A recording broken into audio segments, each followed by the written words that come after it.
시어머니가 남편의 월급 600만 원을 매달 가져갑니다. 저는 말없이 제 월급 카드를 친정엄마에게 드렸습니다. 다음 날 시어머니는 밥도 못 먹게 되자 남편은 제게 소리쳤습니다. 당신이 당신 엄마한테 돈을 주면 우리 엄마는 뭘 먹으라는 거야. 저는 대답했습니다. 각자 엄마는 각자가 챙기는 거죠. 요즘 서울 하늘은 갑작스러운 소나기가 잦았지만 오늘 아침은 유독 마음을 무겁게 짓누르는 잿빛이었습니다. 저는 알람 소리가 아닌 익숙하게 가슴을 짓누르는 무게감에 잠에서 깼습니다. 막연한 슬픔이 아니라 돈이라는 이름의 현실적인 무게였습니다. 침대 옆 협탁에 놓인 핸드폰을 집어들고 흐릿한 눈으로 밝은 화면을 쳐다봤습니다. 은행 앱에는 월급날마다 어김없이 나타나는 이젠 지긋지긋하기까지 한 숫자가 떠 있었습니다. 23, 750원, 23,750원. 헛웃음이 터져 나왔습니다. 건조하고 씁쓸한 웃음소리가 고요한 침실에 울려 퍼졌습니다. 남들이 보면 제 팔자가 부럽다고들 할 겁니다. 30살 서연, 이름 있는 식품 회사의 마케팅 팀장으로 월급은 딱 400만 원. 남편 민주는 외국계 IT 기업의 엔지니어로 월급이 600만 원이었죠. 부부 합산 소득이 월 0만 원. 이 도시의 많은 가정이 부러워할 만한 숫자였습니다. 그런데 팀장이라는 직함을 달고 성공했다는 소리를 듣는 제 통장에는 고작 며칠 아침밥 사 먹을 돈만 남아 있었습니다. 정말 웃기는 일이었죠. 결혼한 지 3년, 제 삶은 이런 세바퀴 속에서 굴러가고 있었습니다. 매일 아침 저는 명품 옷을 차려입고 공들여 화장을 하고 성공한 커리어 우먼의 모습으로 차를 몰고 회사로 향합니다. 하지만 그 화려한 겉모습 뒤에 지친 영혼과 텅 빈 지갑이 있다는 건 저 자신만이 알고 있었죠. 이 모든 부담감은 남편이 항상 입에 달고 사는 효도라는 한 글자에서 비롯되었습니다. 남편의 월급 600만 원은 월급날 띵동 소리와 함께 곧장 시어머니 통장으로 이체되었습니다. 시어머니 박 여사님이 내세우고 남편이 절대적으로 신뢰하는 이유는 들어보면 그럴듯했습니다. 너희는 아직 젊어서 돈 쓸 줄 모르니 나한테 맡겨라. 내가 모아주마. 난 늙어서 쓸 데도 없어. 나중에 더 큰 집으로 이사갈 때 보태주고 내 손주들 뛰어놀 공간 마련해 주려는 거지. 이 말을 들은 민주는 고개를 끄덕이며 감탄하고 자식과 손주를 위해 멀리 내다보시는 어머니의 깊은 뜻에 늘 감탄했습니다. 심지어 저를 보며 자랑스럽게 말했죠. 거봐, 서연아. 어머니가 이렇게 챙겨주시니 얼마나 좋아. 우린 걱정 말고 일만 열심히 하면 돼. 돈 문제는 어머니가 다 알아서 해주실 거야. 저도 한때는 그 말을 믿었습니다. 갓 시집 왔을 때는 시어머니의 관심에 감동하기도 했죠. 어른들은 경험이 많으시니 돈을 맡기는 것도 존중의 표현이라 생각했습니다. 하지만 3년이 흐르는 동안 더 큰 집은 여전히 어머님 말씀 속에만 존재하는 그림일 뿐이었습니다. 저희의 생활은 갈수록 팍팍해졌고 보이지 않지만 잔인한 재정적 부담은 서서히 제 어깨 위로 쏟아졌습니다. 저는 제 자신뿐만 아니라 월 소득 0만 원이라는 이 가정의 모든 생활비를 감당해야 했습니다. 저는 한숨을 쉬며 욕실로 발걸음을 옮겼습니다. 거울 속 제 얼굴에는 피로가 짙게 배어 있었습니다. 한때 기쁨으로 반짝이던 맑은 눈은 이제 억울함과 체념만이 남아 있었죠. 제가 뭘 잘못했을까 자문했습니다. 좋은 아내, 효심 깊은 며느리가 되려고 노력했습니다. 시어머니께 단 한 번도 큰 소리 내지 않았고 가정의 평화를 위해 늘 참고 양보했습니다. 하지만 제 침묵과 인내는 그들이 더 기고만장하게 만들 뿐이었습니다. 이 보이지 않는 부담감은 제 사랑과 인내, 그리고 자존심까지 서서히 갉아먹고 있었습니다. 오늘 아침 23, 750원이라는 숫자를 보고 문득 이런 생각이 스쳤습니다. 더는 이렇게 살 수 없어. 이건 단순한 결심이 아니라 어두운 하늘에 비친 한 줄기 희망의 빛과 같았습니다. 뭘 어떻게 해야 할지는 몰랐지만 제 안에 무언가가 부서지기 시작했다는 것만은 분명했습니다. 준비를 마치고 거실로 나가니 민준이 벌써 식탁에 앉아 핸드폰으로 아침 뉴스를 보고 있었습니다. 식탁 위에는 제가 어젯밤 퇴근길에 사와서 데우기만 하면 되는 김이 모락모락 나는 설렁탕 2그릇이 놓여 있었습니다. 저를 본 남편이 고개를 들고 웃으며 말했습니다. 역시 우리 아내 최고야. 아침마다 맛있는 걸 먹을 수 있네. 저는 대답 없이 조용히 자리에 앉았습니다. 그의 칭찬이 이 순간만큼은 위선적으로 들렸습니다. 저는 알았습니다. 그의 눈에 집안일과 식사 준비는 당연히 제 책임이라는 것을요. 마치 제가 이 집의 모든 비용을 지불해야 하는 것이 당연한 것처럼 말입니다. 이 아파트의 월세 150만 원은 매달 제 통장에서 자동으로 빠져나갔습니다. 전기세, 수도세, 인터넷 요금, 관리비까지 모두 제 이름으로 청구되었습니다. 간장 한 병, 쌀 한 포대부터 집안의 큰 가구들까지 모두 제 돈으로 샀습니다. 심지어 명절마다 시어머니께 드리는 비싼 선물도 그는 천진하게 말했습니다. 서연아, 어머니께 드릴 선물 좀 사. 좋은 걸로 골라. 그리고 카드를 긁는 사람은 또 저였죠. 저는 언제부터인가 이 가족의 걸어 다니는 ATM이 되어 있었습니다. 지칠 줄 모르고 돈이 떨어져서는 안 되는 기계 말입니다. 하지만 기계도 고장 나는 법. 서연이라는 이름의 이 ATM은 이제 에너지가 고갈되기 직전이었습니다. 바로 그때 제 핸드폰이 삑 소리와 함께 건조하게 울렸습니다. 이번 달 신용카드 대금 217만 500원을 결제하라는 은행 문자였습니다. 심장이 쿵 내려앉았습니다. 217만 원. 머릿속으로 빠르게 계산했습니다. 지난 한 달치 식비, 친정에 잠시 맡겨둔 조카 유나의 기저귀와 분유값, 출퇴근 유류비, 그리고 민준이 요즘 공기가 안 좋다며 사자고 했던 새 공기청정기 값까지 모든 것이 이 가정을 위해 꼭 필요한 지출이었습니다. 하지만 그 모든 것을 제 등골이 휘어지게 갚고 있었죠. 저는 젓가락을 내려놓고 최대한 침착한 목소리로 말했습니다. 여보, 이번 달에 지출이 좀 많았어요. 다음 달부터는 어머님께 말씀드려서 여보 월급에서 일부만이라도 생활비로 보태달라고 하면 어떨까요? 나머지는 여전히 어머님이 집 살 돈으로 저축하시고요. 민주는 미간을 찌푸리며 불쾌한 표정을 지었습니다. 저를 쳐다보지도 않은 채 여전히 핸드폰 화면에 시선을 고정한 채 말했죠.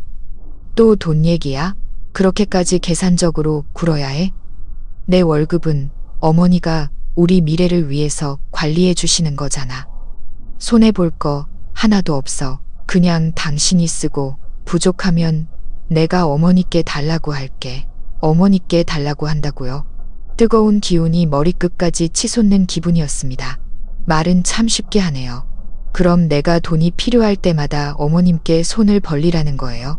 나도 일하고 나도 돈 버는데 왜 내가 빌어먹는 사람처럼 살아야 하죠? 이번에는 민준이 핸드폰을 식탁에 탁 소리 나게 내려놓았습니다. 그는 믿을 수 없다는 듯한 눈으로 저를 쳐다봤습니다. 마치 제가 세상이 뒤집어질 만한 끔찍한 말이라도 한 것처럼요. 서연아, 무슨 말을 그렇게 해? 어떻게 우리 어머니를 그런 식으로 생각해? 다 우리 잘 되라고 하시는 거잖아. 제발 어머니랑 그렇게 사사건건 비교 좀 하지 마. 남들이 들으면 우리 부부 불효자라고 욕하겠어. 불효, 그 두 글자가 비수처럼 제 심장에 꽂혔습니다. 제가 뭘 했다고 불효자 소리를 들어야 할까요? 저는 3년 동안 참고 또 참으며 당신이 효자 노릇에만 전념할 수 있도록 혼자 모든 것을 짊어졌습니다. 그런데 이제 와서 단지 내 집에서 재정적인 공평함을 조금 원했다는 이유로 제가 불효자가 되어버렸습니다. 목이 메어 더 이상 말이 나오지 않았습니다. 그의 맹목적인 효심과 가부장적인 태도 앞에서 모든 논리는 무의미했습니다. 그는 제 모든 걱정과 부담을 단 한마디로 묵살해 버렸습니다. 어머니가 돈 관리하시면 우리가 손해볼 일 없어. 하지만 그는 몰랐습니다. 가장 큰 손해를 보고 있는 사람이 바로 그의 아내인 저라는 사실을요. 대화는 이전의 모든 대화처럼 막다른 길에 부딪혔습니다. 민주는 서둘러 설렁탕을 비우고 출근했습니다. 식어버린 식탁과 핸드폰 화면에서 깜빡이는 217만 원의 빚독촉 문자와 함께 저 혼자 남겨졌습니다. 이 불공평함은 더 이상 보이지 않는 부담이 아니었습니다. 숨도 쉴 수 없을 만큼 저를 짓누르는 거대한 바위 덩어리가 되었습니다. 그날 밤 집안의 공기는 그 어느 때보다 무겁게 가라앉았습니다. 민주는 잔뜩 찌푸린 얼굴로 집에 돌아왔습니다. 저에게는 말 한마디 없이 침실로 직행해 문을 쾅 닫아버렸죠. 아침 일로 아직 화가 나 있다는 것을 알 수 있었습니다. 저도 침묵했습니다. 조용히 저녁을 준비했죠. 끝이 보이지 않는 논쟁을 계속할 기운이 없었습니다. 하지만 제 침묵은 오히려 민준에게 싸움을 시작할 빌미를 준 것 같았습니다. 제가 식탁에 음식을 차리자 그가 험악한 표정으로 걸어 나왔습니다. 식탁 위에 놓인 삶은 나물과 계란 프라이, 토마토 국을 보더니 입꼬리를 비틀며 말했습니다. 월급 400만 원이나 버는 사람이 차린 저녁 식사치고는 너무 초라한 거 아니야? 저는 분노를 억누르며 대꾸했습니다. 제 통장엔 20만 원밖에 없어요. 진수성찬을 드시고 싶으면 제가 어디서 돈을 구해와야 할까요? 제 말은 불에 기름을 붓는 격이었습니다. 민주는 식탁을 세게 내리쳐 그릇들이 요란한 소리를 내며 흔들렸습니다. 그는 제 얼굴을 똑바로 가리키며 으르렁거렸습니다. 나한테 가난한 척, 불쌍한 척 하지 마. 당신 월급 다 어디 갔어? 또 몰래 친정에 돈 갖다 바쳤지. 하늘이 무너져 내리는 것 같았습니다. 친정에 돈 갖다 바쳤다고요. 그것은 제가 들어본 말 중 가장 악독하고 잔인한 비난이었습니다. 지난 3년 동안 명절에 부모님께 드리는 작은 선물을 제외하고는 단 한 푼도 드린 적이 없었습니다. 드리고 싶지 않아서가 아니라 그럴 수 없었기 때문입니다. 제 작은 가정 하나 건사하기도 벅찬데 어떻게 친정 부모님께 효도할 돈이 있었을까요? 그런데 남편의 눈에 저는 거짓말쟁이, 친정만 챙기는 아내로 비치고 있었습니다. 눈물이 터져 나왔습니다. 하지만 서러워서가 아니라 분노 때문이었습니다. 3년 동안 억눌려왔던 분노가 이제 막 폭발하려는 화산처럼 들끓었습니다. 저는 민준의 눈을 똑바로 쳐다보았습니다. 목소리는 떨렸지만 단호했습니다. 민준 씨, 다시 한번 말해봐요. 내가 누구한테 돈을 갖다 줬다고요? 당신 아직 사람 맞아요? 3년 동안 이 집의 모든 걸 나 혼자 감당했어요. 월세, 공과금부터 나물 한 단, 생선 한 마리까지. 당신은 내가 그 모든 돈을 어디서 구했는지 한 번이라도 궁금해 본 적 있어요? 당신 월급 600만 원. 이 가정을 위해 단 10원이라도 보탠 적 있냐고요? 아니면 그냥 어머니한테 돈 다 던져주면 남편으로서, 아빠로서의 책임이 끝난다고 생각하는 거예요? 민주는 제 반격에 잠시 얼어붙었습니다. 아마 제가 이렇게 큰 소리를 내는 것은 처음 봤을 겁니다. 하지만 놀라움은 금세 분노로 바뀌었습니다. 그는 낡아 빠진 레퍼토리를 다시 꺼내 들었습니다. 당신 감히 나한테 그런 식으로 말해? 내가 어머니께 드리는 돈은 우리 미래, 나중에 태어날 우리 아이를 위한 거라고. 어떻게 그렇게 이기적이야? 눈앞에 돈만 보고. 당신은 정말 탐욕스러운 여자야. 남편 주머니만 노리고. 탐욕스럽다고요. 저는 미친 사람처럼 웃었습니다. 눈물과 뒤섞인 비뚤어진 웃음이었습니다. 네, 저 아주 탐욕스러워요. 남편이 유유자적 즐기는 동안 저를 무급 가정부 취급하는 동안 혼자서 온 가족을 짊어져야 할 만큼 탐욕스럽죠. 당신이 우리 가정이라고 부르는 이 집을 위해 돈을 아끼느라 새 옷 한 벌 못 사고 스파 한 번 못 갈 만큼 탐욕스럽다고요. 내가 탐욕스럽다고요? 그럼 당신은 뭔데요? 엄마 치마폭 뒤에 숨어서 절대 어른이 되지 않는 거 대한 어린애인가요? 제 입에서 터져나온 말들은 걷잡을 수 없는 홍수와 같았습니다. 저는 모든 것을 쏟아냈습니다. 제가 견뎌야 했던 모든 억울함과 쓰라림을요. 저는 냉혹한 진실을 깨달았습니다. 제 인내는 고귀한 희생이 아니라 남편과 시어머니의 이기심과 파렴치함을 방조한 것에 불과했다는 것을요. 그들은 제 희생을 당연하게 여겼습니다. 그리고 제가 약간의 공정함을 요구하자 저는 즉시 죄인이 되었습니다. 민주는 할 말을 잃었습니다. 제가 그런 말들을 할 수 있다는 것을 상상도 못했을 겁니다. 그는 더듬거리며 아무런 대꾸도 하지 못했습니다. 말다툼은 끝났지만 이번에 침묵하며 자리를 뜬 것은 저였습니다. 저는 침실로 직행의 문을 잠갔습니다. 식어버린 저녁 식사와 충격에 빠진 그를 내버려 둔 채 그날 밤 저는 더 이상 울지 않았습니다. 눈물은 이미 말라버렸습니다. 대신 제 마음속에는 낯선 감정이 싹트고 있었습니다. 그것은 결심이었습니다. 반항의 씨앗이 마침내 싹을 틔운 것입니다. 저는 변해야 한다고 생각했습니다. 제 인생이 더 이상 이렇게 짓밟히도록 내버려 둘 수 없었습니다. 이 전쟁에서 저는 더 이상 물러서지 않을 것입니다. 어젯밤의 말다툼 직후 민준이 어머니에게 바로 일러 바쳤을 것이 분명했습니다. 다음 날 제가 퇴근하자마자 박 여사님이 거실 소파에 떡하니 앉아 계셨습니다. 그분의 얼굴에는 살기가 가득했습니다. 민주는 그 옆에서 고개를 숙인 채 저를 쳐다보지도 못했죠. 집안의 공기는 마치 팽팽하게 당겨진 활시위처럼 긴장감으로 가득 찼습니다. 저를 보자 박 여사님은 날카롭게 헛기침을 한 번 했습니다. 서연아, 퇴근했니? 이리 와서 앉아라. 할 얘기가 있다. 저는 가방을 내려놓고 조용히 맞은편 의자에 앉았습니다.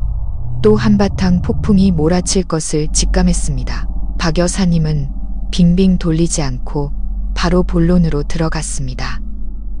민준이한테 들었다.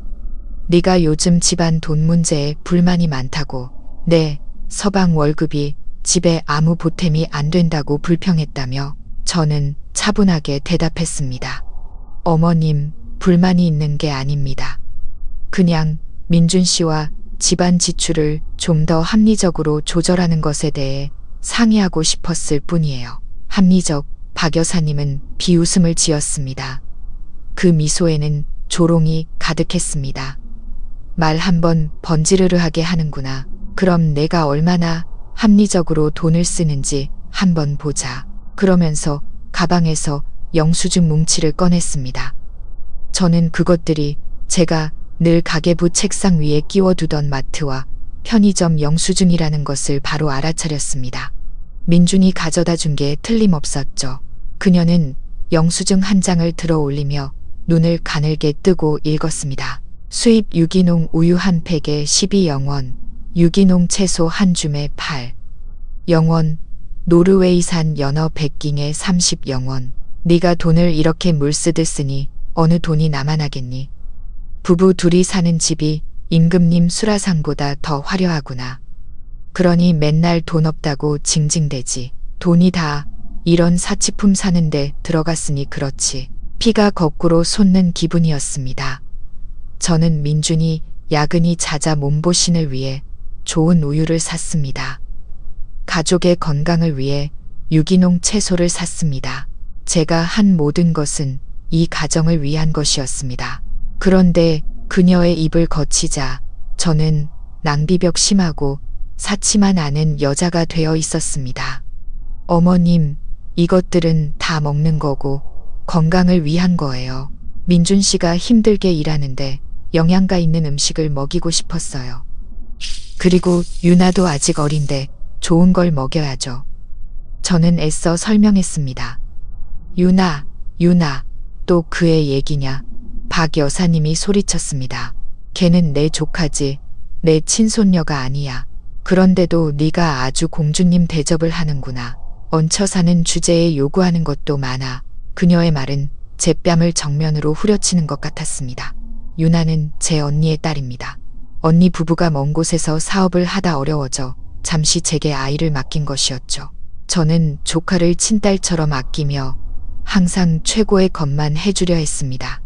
그런데 시어머니 눈에는 조카의 존재가 그저 짐일 뿐이었습니다.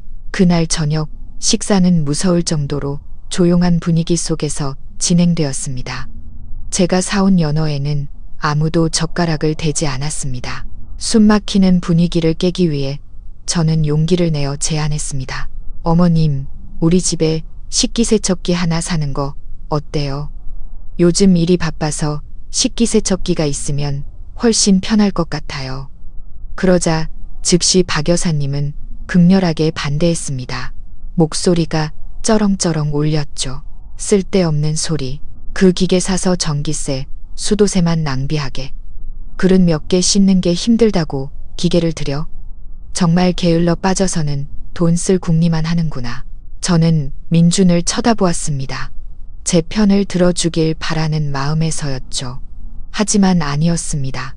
그는 고개를 숙이고 밥만 먹더니 어머니 말씀에 동조했습니다. 어머니 말씀이 맞아. 서연아, 우리 둘뿐인데 사서 뭐해. 당신이 조금만 더 부지런하면 되잖아.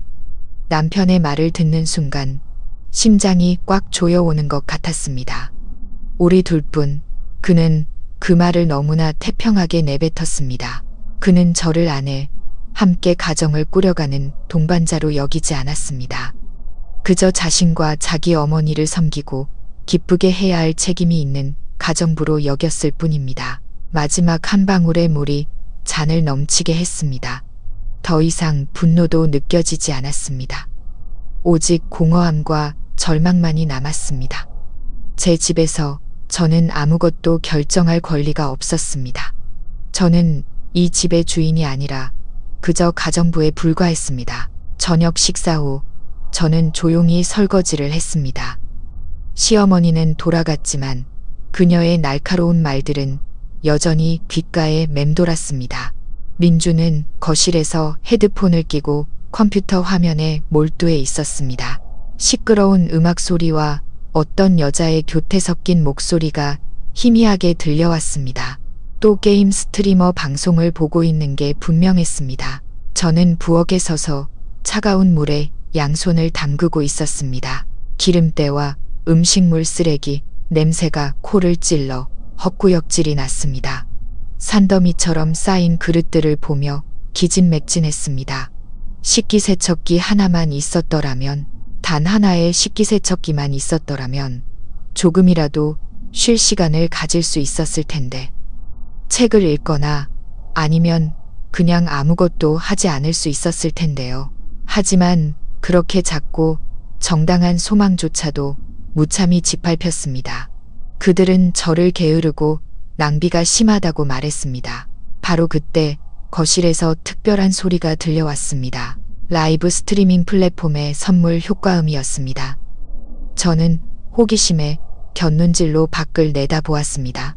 민준의 컴퓨터 화면에는 가상의 장미와 다이아몬드 이미지가 화려하게 날아다녔고, 민준 오빠, 꿈의 요트 선물 감사합니다. 라는 자막이 흘러가고 있었습니다. 화면 속 스트리머는 기쁨에 겨워 비명을 질렀습니다. 꿀처럼 달콤한 목소리로 말했죠. 우와, 민준 오빠, 정말 감사해요. 사랑해요. 심장이 태는 것 같았습니다. 꿈의 요트. 저는 그 가상 선물을 알고 있었습니다. 가격은 20만 원이었습니다. 20만 원. 우리 가족 한 달 식비의 거의 절반에 가까운 돈. 유나의 한 달치, 기저귀와 분유값. 제가 사자고 제안했던 식기세척기 값의 거의 대부분. 저는 급히 앞치마에 손을 닦고 거실로 나갔습니다. 민준의 바로 뒤에 서서 화면을 뚫어지게 쳐다보았습니다. 그는 여전히 그 스트리머와 웃고 떠들며 채팅하느라 정신이 없었고 제 존재를 전혀 눈치채지 못했습니다. 제 안의 분노가 다시 한번 그 어느 때보다 격렬하게 타올랐습니다. 20만 원? 방금 저 여자한테 20만 원 쏜 거예요. 제 목소리는 얼음장처럼 차가웠습니다. 민주는 깜짝 놀라 허둥지둥 헤드폰을 벗었습니다. 그는 저를 돌아보았고 그의 얼굴에는 당황한 기색이 역력했지만 금세 짜증으로 바뀌었습니다. 뭐야, 귀신처럼. 무슨 일인데? 물었잖아요. 방금 인터넷에서 알지도 못하는 사람한테 선물 주느라 20만 원 쓴 거 맞냐고요. 저는 한 글자 한 글자 힘주어 질문을 반복했습니다. 그럼 어쩔 건데? 민준이 목소리를 높이기 시작했습니다. 내 돈 내가 알아서 하겠다는데. 어머니가 주신 용돈이야. 내가 어떻게 쓰든 내 마음이지. 당신이 뭔데 참견이야. 어머니가 주신 용돈이라. 저는 비웃었습니다.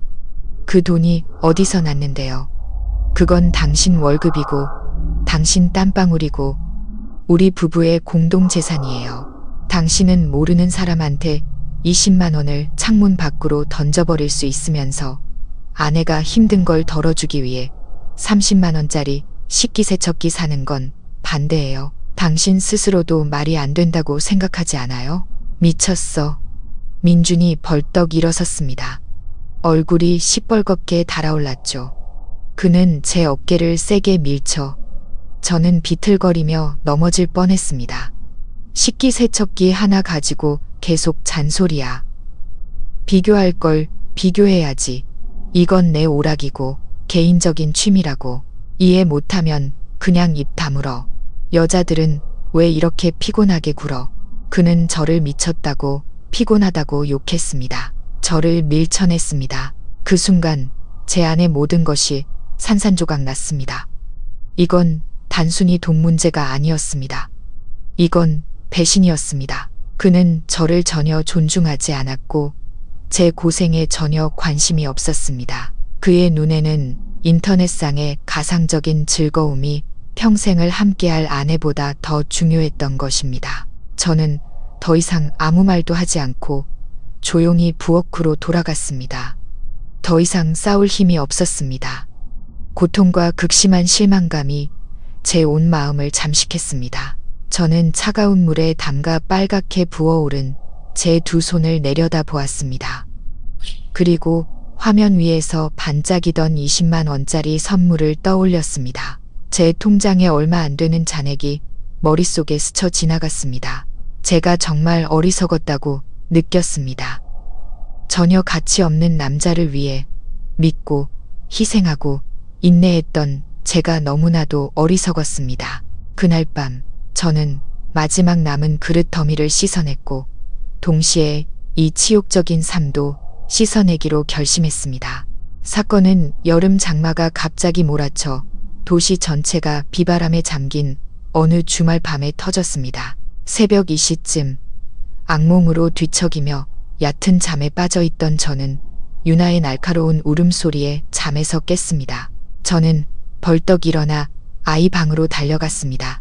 희미한 수면등 아래 아이의 얼굴이 새빨갛게 달아올라 있었고 몸은 불덩이 같았으며 거친 숨을 몰아쉬고 있었습니다.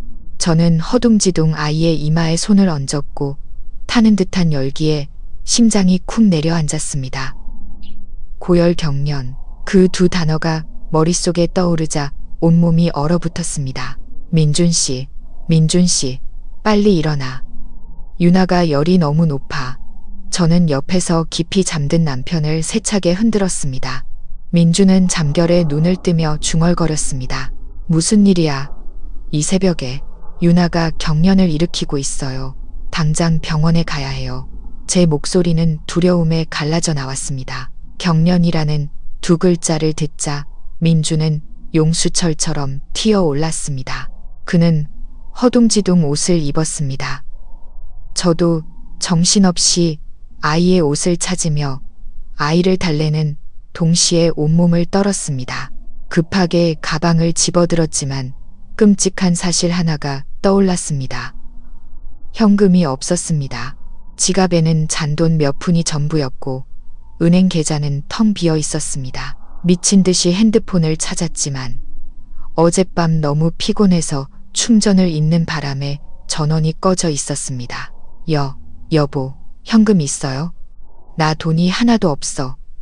핸드폰도 꺼졌고 저는 애원하는 눈빛으로 민준을 쳐다보았습니다. 민준은 주머니를 다 뒤졌지만 그의 얼굴도 하얗게 질렸습니다. 어떡하지? 나도 없어. 어머니가 지난주에 주신 용돈 20만 원 다 써버렸어. 저는 그가 그 돈을 어디에 다 썼는지 알고 있었습니다. 분명 그 예쁜 스트리머들을 위한 가상 선물이었을 겁니다. 하지만 지금은 화를 낼 때가 아니었습니다. 조카의 목숨이 가장 중요했습니다. 그럼 당신 월급 카드는요? 그걸로 일단 좀 인출해요. 월급 카드는 어머니가 가지고 계시잖아. 잊었어? 민주는 마치 세상에서 가장 당연한 일이라는 듯이 대답했습니다. 무력감과 절망감이 극에 달했습니다. 비바람이 몰아치는 깊은 밤, 아이는 팔 안에서 고열로 경련을 일으키고 있었습니다. 그런데 월 소득 0만 원인 우리 부부는 아이를 응급실에 데려갈 단 몇만 원도 수중에 없었습니다. 이 굴욕감은 어떤 모욕보다 더 고통스러웠습니다. 어머니께 전화해. 당장 어머니께 전화하라고. 저는 절망 속에서 소리쳤습니다. 그것이 마지막 희망이었습니다. 민주는 떨리는 손으로 박 여사님께 전화를 걸었습니다. 통화 연결음이 영원처럼 길게 느껴졌습니다. 마침내 수화기 저편에서 잠결에 짜증이 섞인 목소리가 들렸습니다. 여보세요. 뭔데 이 새벽에 전화야? 어머니, 살려주세요.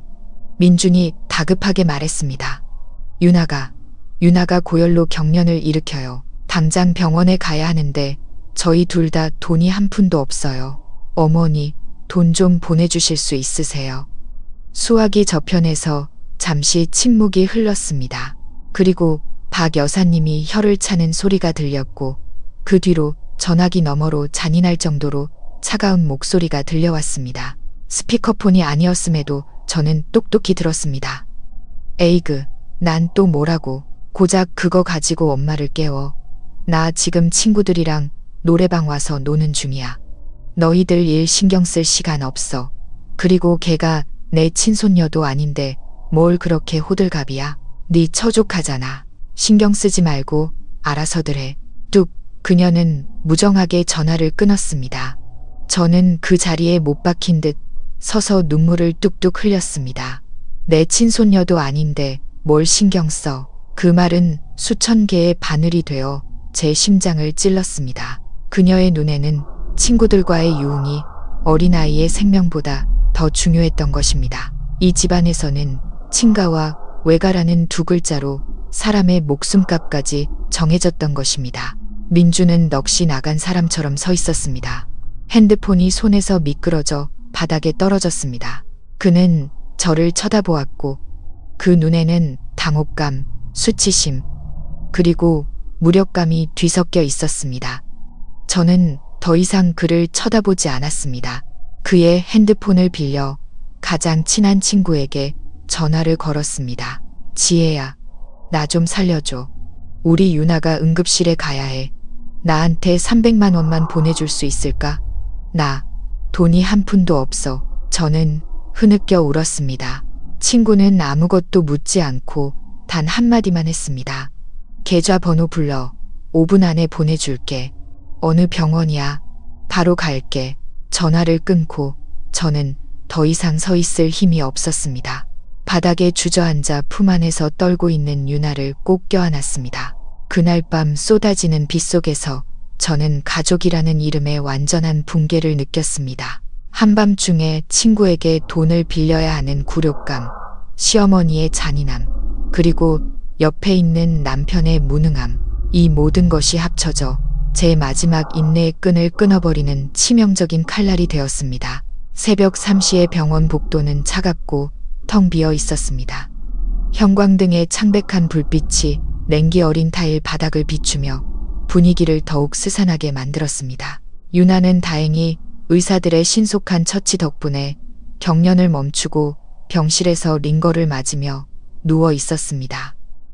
숨소리도 한결 편안해졌죠. 저는 복도에 있는 차가운 의자에 앉아 빗물로 얼룩진 유리창 너머로 짙은 어둠을 말없이 바라보았습니다. 민주는 제 옆에 조용히 앉아 이따금 죄책감 어린 눈으로 저를 쳐다봤습니다. 하지만 저는 대꾸할 기분조차 아니었습니다. 제 안의 모든 감정은 이미 차갑게 식어버렸습니다. 저는 그곳에 앉아 밤을 꼬박 새웠습니다. 온갖 생각들이 지난 3년의 시간을 헤집고 다녔습니다. 3년간의 아내, 며느리로서의 삶. 저는 무엇을 했던 걸까요? 저는 그들의 눈에 완벽한 여자가 되기 위해 노력했습니다. 남편 못지않게 돈을 벌었고 집에 돌아오면 쉴 틈 없이 밥하고 청소하며 가사를 돌봤습니다. 시어머니의 부당한 질책에도 인내했고 남편의 무심함과 가부장적인 태도에도 침묵했습니다. 남편이 당당하게 월급 전부를 어머니께 갖다 바치며 대효자가 될 수 있도록 저는 집안의 모든 비용을 혼자서 감당했습니다. 저는 제 희생이 언젠가는 인정받을 것이라고 생각했습니다. 제가 노력하기만 하면 가정이 평화롭고 행복해질 것이라고 믿었습니다. 하지만 저는 틀렸습니다. 완전히 틀렸습니다. 오늘 밤 한 아이의 생명이 하찮은 유흥과 저울질 당했을 때 저는 정신이 번쩍 들었습니다. 제 인내는 미덕이 아니었습니다. 그것은 어리석음이었습니다. 제 침묵은 가정의 평화를 지키지 못했습니다. 그것은 단지 악과 이기심이 판치도록 방조했을 뿐입니다. 그들은 저를 가족으로 여기지 않았습니다. 시어머니는 저를 ATM 기계이자 무급 가정부로 여겼습니다. 남편은 저를 그림자, 자신이 영원히 철들지 않는 도련님으로 살 수 있도록 모든 것을 책임져야 할 사람으로 여겼습니다. 저는 제 손바닥을 들여다보았습니다. 부모님이 소중히 여겨주시던 이 손은 이제 집안일로 거칠어져 있었습니다. 매달 400만 원을 벌어오는 이 손은 정작 위급한 순간에 사랑하는 사람을 구하기 위한 단돈 몇만 원도 쥐고 있지 못했습니다. 제 자신이 너무나도 비참하게 느껴졌습니다. 분노가 치밀어 올랐습니다. 순간적인 분노가 아니라 세포 하나하나에 스며드는 차갑고 깊은 분노였습니다. 더 이상 이렇게 살 수는 없었습니다. 제 인생과 미래, 그리고 제가 사랑하는 사람들의 안위를 다른 사람의 선의와 자비에 맡길 수 없었습니다. 저는 제 자신을 구해야 했습니다. 자율권, 자존심, 너무 오랫동안 잃어버리고 살았습니다. 이제 그것들을 되찾을 시간이었습니다. 밤새 내리던 비가 그치고 동이 트기 시작했습니다. 희미한 첫 햇살이 잿빛 구름을 뚫고 병원 복도를 비추었습니다. 저는 제 몸속에서 새로운 생명력이 솟아나는 것을 느꼈습니다. 피로감은 사라지고 그 자리를 전례 없는 결단력이 채웠습니다. 저는 자리에서 일어나 병실로 들어갔습니다. 곤히 잠든 유나를 바라보았죠. 아이의 얼굴은 다시 혈색을 되찾고 있었습니다. 저는 평온한 미소를 지었습니다. 아이는 아픔으로써 제 인생을 구원해 주었습니다. 저는 밖으로 나와 민준의 핸드폰을 들고 친구의 보조 배터리를 연결했습니다. 전원이 켜지자마자 저는 망설임 없이 익숙한 번호를 눌렀습니다. 수화기 저편에서 다정한 어머니의 목소리가 들려왔습니다. 여보세요, 서연아. 웬일로 이렇게 일찍 전화했니? 저는 심호흡을 하며 목소리가 떨리지 않도록 애썼습니다. 엄마, 드릴 말씀이 있어요. 오늘 퇴근하고 은행에 같이 가주실 수 있으세요? 제 월급 카드를 엄마한테 맡기고 싶어요. 놀라거나 캐묻는 기색 없이 오직 따뜻하고 믿음직한 어머니의 목소리만 들려왔습니다. 그래, 알겠다. 기다리고 있을게. 전화를 끊자 지난 3년간 제 마음을 짓누르던 천근만근의 바위가 내려가는 듯한 기분이었습니다. 이것이 첫걸음이었습니다. 작지만 결정적인 한 걸음, 제 싸움은 이제 막 시작된 것이었습니다. 그날 오후 유나의 상태가 안정된 것을 확인하고 친구에게 잠시 돌봐달라고 부탁한 뒤 저는 민준에게 아무 말 없이 병원을 나섰습니다. 그에게서 전화가 몇 통 왔지만 받지 않았습니다. 이야기하고 싶지도 다투고 싶지도 않았습니다. 제 마음속에는 오직 하나의 길, 친정으로 가는 길만이 있을 뿐이었습니다. 조용한 골목에 자리한 작고 아담한 친정집. 엄마가 담벼락에 심으신 밭꽃 향기가 은은하게 퍼져왔습니다. 오랫동안 잊고 지냈던 평화로운 향기였습니다. 대문 앞에서 제 모습을 본 엄마는 황급히 달려 나오셨습니다. 은퇴한 교사이신 엄마는 자그마한 체구에 세월의 흔적이 담긴 인자한 얼굴을 하고 계셨지만 눈은 언제나 맑고 다정했습니다. 지치고 초췌한 제 모습과 퉁퉁 부은 제 눈을 본 엄마는 아무 말 없이 저를 꼭 안아주셨습니다. 엄마의 따뜻한 품에 안기자 제가 애써 세웠던 모든 방어벽이 무너져 내렸습니다. 저는 어린아이처럼 서럽게 울음을 터뜨렸습니다. 그동안 쌓였던 모든 서름, 고통, 굴욕감이 억누를 수 없이 쏟아져 나왔습니다. 엄마는 제가 계속 울도록 내버려 두시며 부드럽게 등을 토닥여 주셨습니다. 제가 조금 진정되자 엄마는 저를 집으로 데리고 들어가 따뜻한 오렌지 주스 한 잔을 타주셨습니다. 제 옆에 앉아 손을 잡으시며 여전히 부드러운 목소리로 말씀하셨습니다. 무슨 일이니? 엄마한테 다 털어놓으렴. 그리고 저는 모든 것을 털어놓았습니다. 벙어리 냉가슴 앓듯 살아온 3년의 세월, 돈 문제, 민준의 무심함, 박 여사님의 인색하고 계산적인 태도에 대해 이야기했습니다. 어젯밤 유나의 일과 시어머니의 잔인한 말까지 모두 털어놓았죠. 저는 울면서 이야기했고 목소리는 계속 끊겼습니다. 엄마는 한마디도 놓치지 않고 조용히 들어주셨습니다. 엄마의 눈에는 질책이 아닌 오직 안타까움과 연민만이 가득했습니다. 제 이야기가 끝나자 엄마는 한숨을 쉬며 먼 곳을 바라보셨습니다. 엄마가 미안하다, 딸아. 엄마의 첫마디에 저는 깜짝 놀랐습니다. 내가 그렇게 힘든 줄도 모르고 엄마는 내가 잘 사는 줄만 알았어. 다 엄마 잘못이다. 아니에요. 엄마 잘못 아니에요. 다 제가 어리석고 약해서 그래요. 저는 고개를 세차게 저었습니다. 엄마는 고개를 저으시며 눈빛이 단호해졌지만 여전히 사랑이 가득했습니다. 제 손을 더 꽉 잡으시며 말씀하셨습니다. 서연아, 엄마 말 잘 들어라. 넌 어리석은 게 아니야.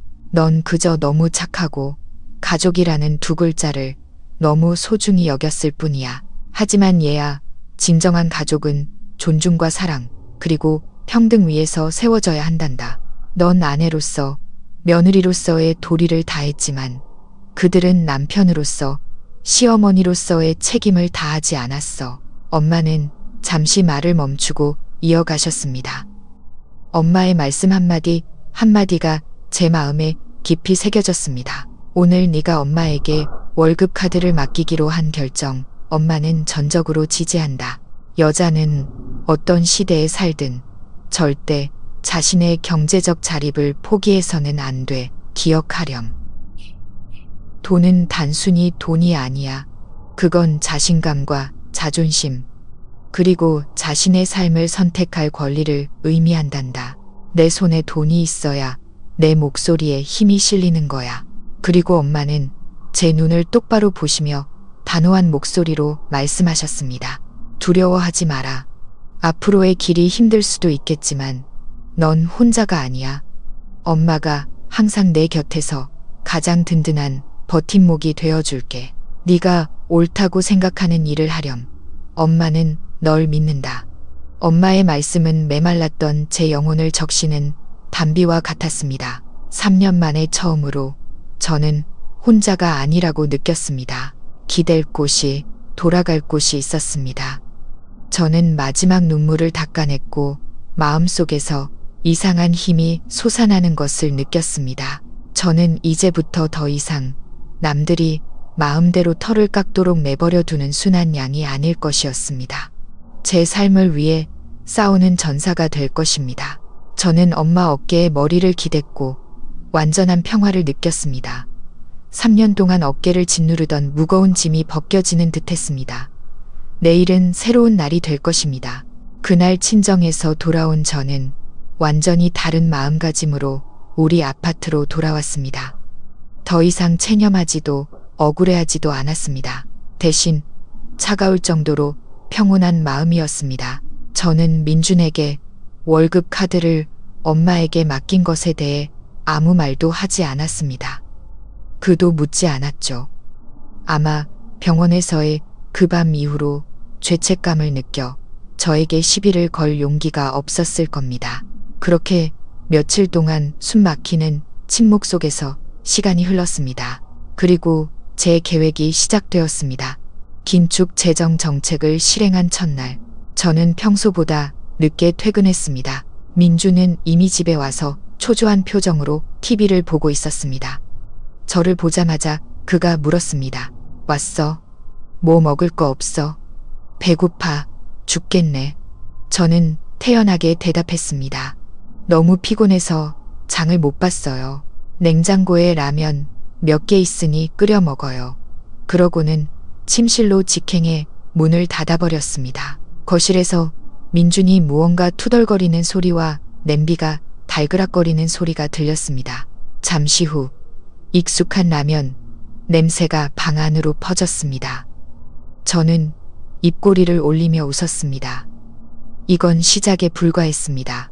그날 그의 저녁은 냉장고에 남아있던 배추 몇 잎을 넣고 끓인 라면이었습니다. 둘째 날 저는 여전히 빈손으로 집에 돌아왔습니다. 민주는 더 이상 참을성 있게 묻지 않았습니다. 그는 직접 냉장고를 열었고 그가 본 것은 텅 빈 흰색 공간뿐이었습니다. 고기도 생선도 채소도 없었죠. 그는 저를 돌아보았고 그의 얼굴은 짜증으로 일그러지기 시작했습니다. 서연아, 오늘도 먹을 게 하나도 없어? 음식 살 돈이 없어요. 저는 TV 화면에서 눈을 떼지 않은 채 짤막하게 대답했습니다. 돈이 없다고? 장난해? 당신 월급은 어디 갔는데? 그가 목소리를 높이기 시작했습니다. 신용카드 빚 갚는데 다 썼어요. 잊었어요? 매달 200만 원 넘게 빚 갚아야 하는 거. 저는 완전히 무심한 말투로 되물었습니다. 민주는 할 말을 잃었습니다. 실제로 제 신용카드는 온 가족을 위한 지출 때문에 매달 큰 빚을 지고 있었으니까요. 그는 분을 사기며 부엌으로 들어갔습니다. 잠시 후 그가 흰 쌀밥 한 그릇에 시커먼 간장을 뿌려들고 나오는 것을 보았습니다.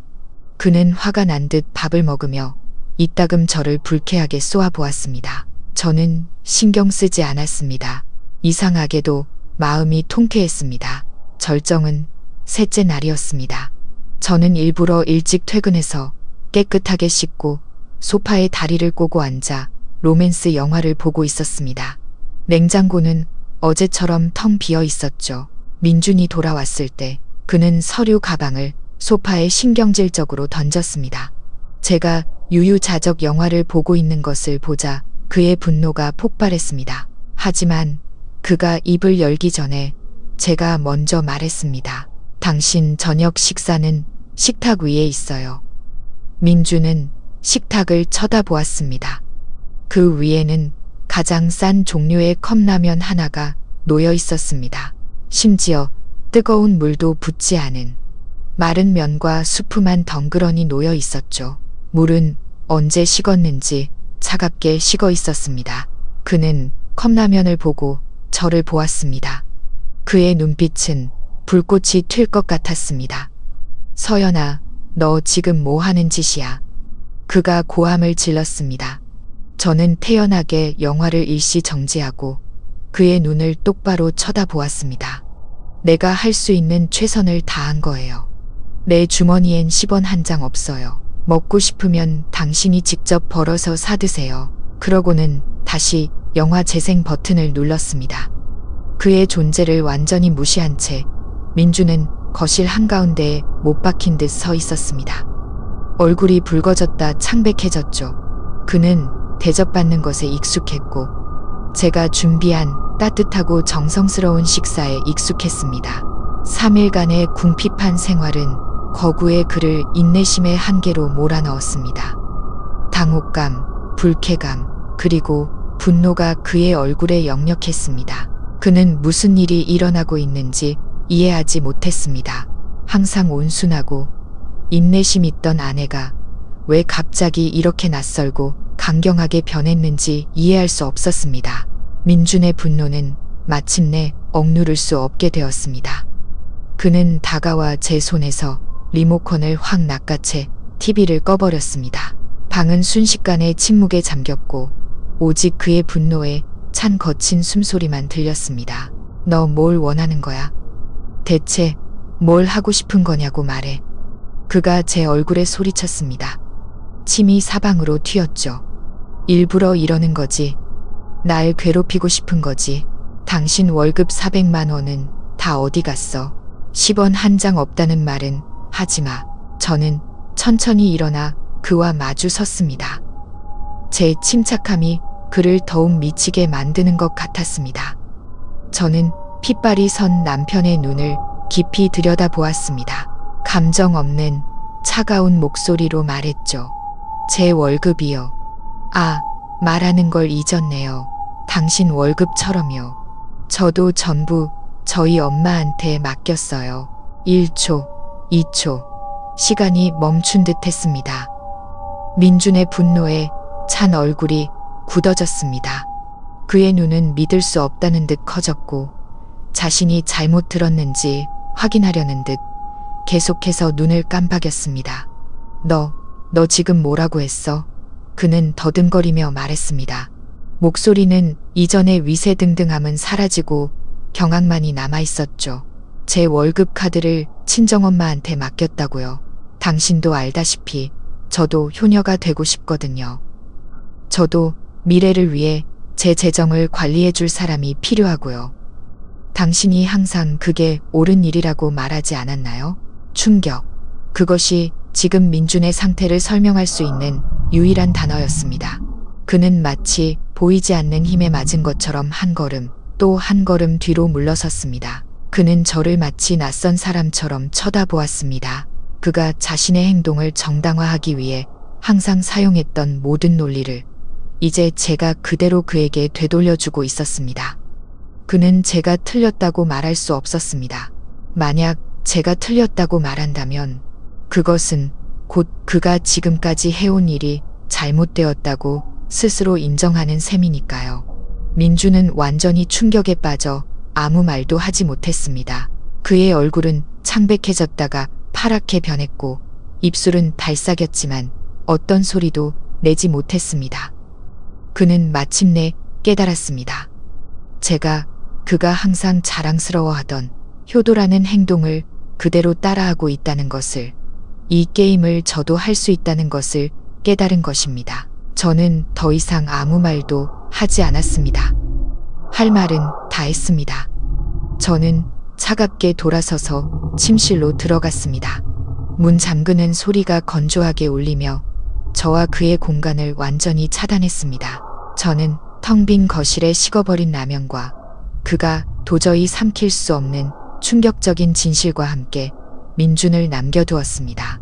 그날 밤 저는 그가 거실을 서성이는 소리와 이따금 깊은 한숨을 내쉬는 소리를 들었습니다. 저는 그의 머릿속이 지금 혼돈으로 가득 차 있다는 것을 알았습니다. 3년의 결혼 생활 동안 처음으로 그는 자신의 행동 속에 있는 불합리함과 마주해야만 했습니다. 그리고 저는 이것이 앞으로 다가올 더 큰 전쟁의 서막에 불과하다는 것을 알았습니다. 예상대로 다음날 아침 제가 출근 준비를 마치기도 전에 초인종이 요란하게 울렸습니다. 현관문 렌즈를 통해 보니 박 여사님이 험악한 표정으로 문 밖에 서 계셨고 그 옆에는 풀이 죽은 모습의 민준이 있었습니다. 저는 심호흡을 하고 옷매무새를 가다듬은 뒤 태연하게 문을 열었습니다. 어머님, 일찍 오셨네요. 저는 아무 일도 없었다는 듯이 예의 바르게 인사했습니다. 박 여사님은 제 인사를 무시하고 저를 옆으로 밀치며 집 안으로 쳐들어왔습니다. 가방을 식탁에 세게 내려놓으며 소리쳤습니다. 서연아, 너 참 잘났다. 이리 나와. 그녀의 목소리는 귀를 찢을 듯 날카로웠습니다. 저는 조용히 문을 닫고 팔짱을 낀 채 벽에 기대어 그녀를 평온하게 바라보았습니다. 어머님, 무슨 일로 아침부터 이렇게 큰 소리세요? 아직도 시침 잃을 때 박 여사님이 제 얼굴을 손가락으로 가리켰습니다.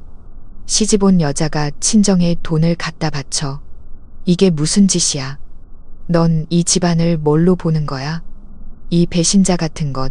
익숙한 욕설이었지만 이번에는 더 이상 제게 통하지 않았습니다. 저는 그녀의 눈을 똑바로 쳐다보며 부드럽게 미소 지었습니다. 어머님, 이상하네요. 제가 제 월급을 저희 엄마한테 관리해달라고 맡기는 게 무슨 문제라도 있나요? 제 땀과 눈물로 번 돈인데 어떻게 사용할지 결정할 권리는 제게 있는 거 아닌가요? 제 대답에 박 여사님은 잠시 할 말을 잃었습니다.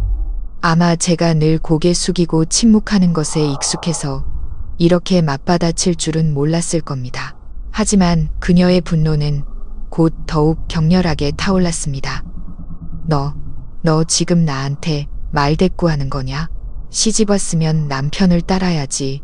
시댁을 챙겨야지. 세상 어느 며느리가 자기 돈을 친정에 갖다 바치냐? 너 이 집안 망하게 하려고 작정했어? 집안을 망하게 한다고요. 저는 비웃음을 터뜨렸습니다. 어머님, 하나만 여쭤볼게요. 지난 3년 동안 민준 씨는 매달 월급 600만 원을 전부 어머님께 드렸어요. 그때는 왜 민준 씨가 집안을 망하게 한다고 말씀 안 하셨어요? 그때는 그게 효도고 미래를 내다보는 행동이라고 하셨잖아요. 그런데 왜 똑같은 행동을 민준 씨가 하면 칭찬받고 제가 하면 배신이고 집안을 망하게 하는 행동이 되는 거죠? 어머님 스스로도 모순된다고 생각하지 않으세요? 저는 그녀의 위선적인 가면을 가차없이 벗겨버렸습니다. 박 여사님은 입이 딱 막혔고 얼굴이 붉어졌다 창백해졌습니다. 그녀는 그 명백한 사실에 반박할 말을 찾지 못했습니다. 그녀는 아들인 민준을 쳐다보며 자신의 편을 들어주길 바랐지만 민준은 고개를 숙인 채 한마디도 하지 못했습니다. 아들이 도움이 되지 않자 박 여사님은 공격 방향을 바꿨습니다. 난 몰라. 난 내 시어머니고 널 가르칠 권리가 있어. 넌 이 집 며느리니까 내 말을 들어야 해. 당장 내 월급 카드 이리 내놔. 그녀는 손을 내밀며 거만하게 명령했습니다. 죄송하지만 어머님, 그럴 수 없습니다. 저는 단호한 목소리로 대답했습니다. 말씀드렸다시피 그건 제 돈이에요. 그리고 어머님께서 이미 민준 씨 돈 관리하시느라 힘드실 텐데 제가 더 폐를 끼칠 수는 없죠. 대치는 극도의 긴장감 속에서 이어졌습니다. 항상 인내하던 며느리였던 저는 이제 어떤 위협에도 흔들리지 않는 날카로운 여자가 되었습니다. 항상 우위에 서 있던 시어머니였던 박 여사님은 이제 논리가 막히고 당황스러워했습니다. 그녀는 며느리가 더 이상 예전처럼 만만하지 않다는 것을 깨달았습니다. 이 정면 대결은 첫 신호탄에 불과했고 이 집안에서 그녀의 절대 권력이 흔들리기 시작했음을 알리는 신호였습니다. 논리로는 저를 굴복시킬 수 없다는 것을 깨달은 박 여사님은 억지를 부리기 시작했습니다. 그녀는 소파에 털썩 주저앉아 울고불고 하소연하기 시작했습니다. 아이고, 내 팔자야. 내 팔자가 왜 이렇게 기구한가. 아들 다 키워놨더니 이런 못된 며느리를 들여서 시어머니를 사람 취급도 안 하고 모자 사이를 이간질하려고 하네. 내가 더 살아서 뭐하나. 민주는 어머니가 우는 것을 보고 안절부절 못했습니다. 그는 달려가 어머니를 부축하며 말했습니다. 어머니, 그런 말씀 마세요. 서연아, 어머니께 사과해. 어떻게 어머니께 그렇게 말대꾸를 할 수 있어. 사과요. 제가 뭘 사과해야 하는데요. 저는 민준을 칼날처럼 날카로운 눈빛으로 쳐다보았습니다. 진실을 말한 걸 사과해야 하나요? 아니면 두 분이 조종하는 대로 바보처럼 계속 살지 않은 걸 사과해야 하나요? 저는 더 이상 참을 수 없었습니다. 이제 모든 패를 공개할 시간이었습니다. 저는 침실로 들어가 오랫동안 조용히 준비해온 두꺼운 서류 뭉치를 가져왔습니다. 그리고 두 모자 앞에 있는 테이블 위에 그 서류를 3개 내려놓았습니다. 제 돈이 어디로 갔는지 궁금하시다고요? 제가 낭비가 심하고 돈 쓸 줄 모른다고 생각하시죠? 좋아요. 오늘 제가 보여드리죠. 저는 서류 뭉치를 펼쳤습니다. 그것은 지난 3년간의 모든 영수증과 은행 거래 내역서가 첨부된 엑셀 파일로 꼼꼼하게 정리된 지출 내역서였습니다. 월세, 공과금, 식비, 양가 경조사비, 생필품 구입비, 윤아의 기저귀와 분유값까지 모든 항목이 1원 단위까지 명확하게 기록되어 있었습니다. 저는 표 마지막에 총계를 손가락으로 가리키며 목소리를 높였습니다. 어머님, 그리고 민준 씨, 똑똑히 보세요. 3년, 즉 36개월 동안 제가 이 가정을 위해 쓴 총액은 1억 5,500만 원입니다. 평균적으로 매달 430만 원 이상을 썼어요. 저는 다음 페이지로 넘겼습니다. 반면 제 3년간의 총소득은 월 400만 원씩 총 1억 4,400만 원입니다. 이건 제가 제 월급을 전부 썼을 뿐만 아니라 결혼 전 모아둔 제 개인 저축일 100만 원까지 보탰다는 뜻이에요. 저는 잠시 말을 멈추고 점점 표정이 변해가는 박 여사님 모자를 쳐다보았습니다. 그리고 마지막 일격을 가했습니다. 그리고 여기 민준 씨 월급은 매달 600만 원, 3년이면 2억 1, 600만 원입니다. 2억 1, 600만 원은 이 집 생활비에 단 10원도 보태지지 않았습니다. 어머님, 민준 씨, 똑똑히 들으세요. 어머님의 며느리, 당신의 아내는 이 집의 100%가 넘는 비용을 혼자서 감당했습니다. 반면 어머님의 아들, 제 남편, 이 집의 가장이라는 남자는 말 그대로 기생충이었습니다. 반박할 수 없는 숫자로 드러난 냉혹한 진실, 방 안의 공기는 얼어붙었습니다. 박 여사님의 울음소리가 뚝 그쳤습니다. 그녀는 종이 위의 숫자들을 멍하니 쳐다보았고 입술은 떨렸지만 아무 말도 하지 못했습니다. 민주는 종이처럼 하얗게 질려 있었습니다. 그는 지출 내역서를 보고 저를 보았습니다. 그의 눈에는 경악과 수치심이 가득했습니다. 저는 저를 막다른 길로 몰아넣은 두 사람을 바라보았습니다. 동정심은 조금도 들지 않았습니다. 저는 그들의 불합리함과 이기심을 파고드는 마지막 질문을 던졌습니다. 이제 대답해 보세요. 이것이 두 분이 말하는 알뜰하게 사는 것, 자식들 저축을 도와주는 것의 방식인가요? 제 질문이 끝난 후 무거운 침묵이 방 안을 감쌌습니다. 그 침묵은 어떤 욕설보다 더 무서웠습니다. 박 여사님은 초반의 충격에서 벗어나 노련한 여우의 정신을 되찾기 시작했습니다. 그녀는 그 숫자들이 반박할 수 없다는 것을 알았기에 더 이상 논쟁하지 않았습니다. 대신 그녀는 다른 전략으로 전환했습니다. 그녀와 같은 사람들이 흔히 사용하는 개념을 바꾸고 감정을 이용해 문제를 덮어버리는 전략이었죠. 그녀는 헛기침을 하고 화해하는 듯한 표정을 지으며 목소리를 부드럽게 낮췄습니다. 그래, 알겠다. 다 지난 일인데 뭐, 한 가족끼리 뭐 하러 그렇게 10원 한 장까지 따지면서 피곤하게 구니. 내가 민준이 돈을 관리한 것도 다 너희 미래를 위해서 그런 거야. 내가 쓴 돈은 너희 보금자리를 꾸미는 데 썼다고 생각하면 되지. 부부는 일심동체인데 누가 썼으면 어떠니. 저는 비웃었습니다. 역시나였습니다. 논리가 막히면 감정을 방패로 삼는군요. 어머님 말씀 참 듣기 좋네요. 부부는 일심동체라고요. 그럼 지난 3년 동안 제 남편의 동체는 어디에 있었나요? 아내가 밥 한 끼, 청구서 한 장 때문에 머리를 싸매는 동안 게임하고 스트리머한테 돈이나 쏘는 게 그의 동체였나요? 저는 그녀가 화제를 돌릴 틈을 주지 않았습니다. 더 이상 긴 말 하고 싶지 않아요. 지금 제 요구는 하나뿐입니다. 어머님께서 민준 씨 월급을 관리해 주셨다고 하셨으니 지난 3년간의 장부나 어머님 통장 내역을 보여주세요. 그 2억 600만 원이 지금 어디에 있는지, 어디에 투자되었고 어떻게 수익을 냈는지 알고 싶습니다. 제 요구는 박 여사님의 얼굴에 찬물을 끼얹는 것과 같았습니다. 그녀의 얼굴색이 변하며 당황하는 기색이 역력했습니다. 뭐, 장부? 내가 늙어서 눈도 침침한데 어떻게 그런 걸 기록하니? 돈은 그냥 안전하게 장롱에 넣어두거나 아니면 투자를 좀 했지. 투자요? 저는 눈썹을 치켜떴습니다. 그럼 어디에 투자하셨나요? 주식, 채권, 아니면 부동산, 투자 계약서나 거래 증명서를 보여주실 수 있나요? 저도 경제 관련 일을 하니까 어머님의 재테크 방식을 보고 배우고 싶네요. 저는 그녀를 구석으로 몰아붙여 빠져나갈 틈을 주지 않았습니다. 그녀는 우물쭈물하며 어떤 증거도 제시하지 못했습니다.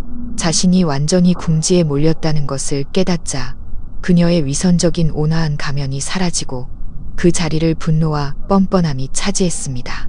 그녀는 벌떡 일어나 제 얼굴을 가리키며 목소리는 다시 날카로워졌지만 이번에는 악독한 협박이었습니다. 너 지금 나 죽이려고 작정했지. 좋아. 네가 시어머니, 며느리 간의 정을 그렇게 깡그리 무시한다면 나도 더는 봐주지 않겠다. 너 그렇게 똑부러지게 계산하고 싶어? 그럼 이혼해. 내가 당장 민준이더러 너랑 이혼하라고 할 테다. 어디 한번 보자. 이혼녀 주제에 남의 집에까지 딸린 내가 얼마나 잘 사는지. 그때 가서 울고불고 매달리지나 마. 그녀는 마지막 비장의 카드를 꺼내 들었습니다. 어떤 여자라도 두려워할 것이라고 생각한 무기, 이혼. 그녀는 제 자존심, 사회적 시선에 대한 두려움, 그리고 그녀가 생각하기에 제가 짊어지고 있는 부담을 공격했습니다. 그녀는 제가 무릎 꿇고 애원할 것이라고 확신하며 의기양양한 눈빛으로 저를 쳐다보았습니다. 하지만 그녀는 틀렸습니다. 박 여사님의 예상과는 달리 저는 전혀 당황하거나 울지 않았습니다. 오히려 저는 입가에 차가운 경멸의 미소를 띄었습니다. 제 반응에 그녀와 민주는 모두 얼어붙었습니다. 지금 저 협박하시는 거예요?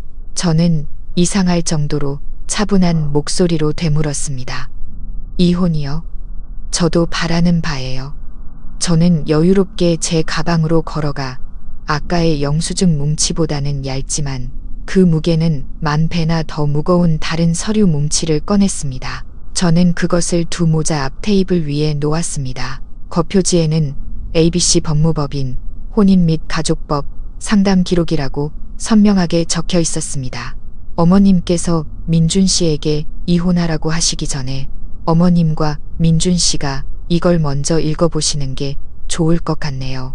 민준이 떨리는 손으로 서류를 집어들었습니다. 박 여사님도 옆에서 들여다보았죠. 읽을수록 그들의 얼굴은 점점 더 하얗게 질려갔습니다. 저는 변호사가 의뢰인에게 법률을 설명하듯 느리고 명확한 목소리로 설명하기 시작했습니다. 대한민국 민법에 따르면 혼인 기간 중 민준 씨가 번 월급은 부부 공동 재산으로 간주되며 부부가 함께 결정해야 합니다. 시어머니이신 어머님께서는 부부 쌍방, 즉 제 서면 동의 없이는 그 재산을 임의로 관리하거나 사용할 권리가 전혀 없습니다.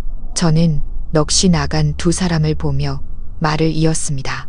지난 3년간 제 동의 없이 민준 씨의 월급 전부를 관리하신 어머님의 행위는 법적으로 부부 공동 재산 횡령죄에 해당할 수 있습니다. 금액이 2억이 넘는데 이건 작은 문제가 아니에요. 저는 결정적인 한 방을 날렸습니다. 그리고 이혼, 저는 전적으로 동의합니다.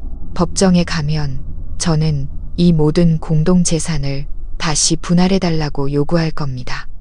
그리고 저는 법원이 제 편을 들어줄 것이라고 확신합니다. 왜냐하면 이 결혼에서 저는 유책 배우자가 아니니까요. 저는 혼자 경제적 부담을 졌을 뿐만 아니라 재정적 통제와 심각한 정신적 학대를 당했습니다. 여기 모든 증거가 다 있습니다. 저는 영수증 뭉치와 변호사 상담 기록을 가볍게 두드렸습니다. 그때가 되면 어머님은 횡령한 돈을 전부 돌려주셔야 할 뿐만 아니라 법적 처벌까지 받으실 수 있습니다. 방은 쥐 죽은 듯 조용했습니다. 에어컨 돌아가는 소리마저 선명하게 들릴 정도였죠. 박 여사님은 의자에 털썩 주저앉아 온몸을 떨었습니다. 그녀는 저를 마치 괴물을 보듯 쳐다보았습니다. 그녀는 자신이 그토록 짓밟아왔던 온순하고 유약한 며느리가 이렇게 치밀하고 무섭게 모든 것을 준비했을 줄은 상상도 못했을 겁니다. 민주는 움직이지 않고 앉아 있었고 손에 든 법률 상담서는 구겨져 있었습니다. 그는 저를 쳐다보았고 그의 눈에는 더 이상 분노가 아닌 경악과 막연한 두려움만이 남아 있었습니다. 게임의 판도는 바뀌었습니다. 이것은 더 이상 가정 내의 말다툼이 아니었습니다.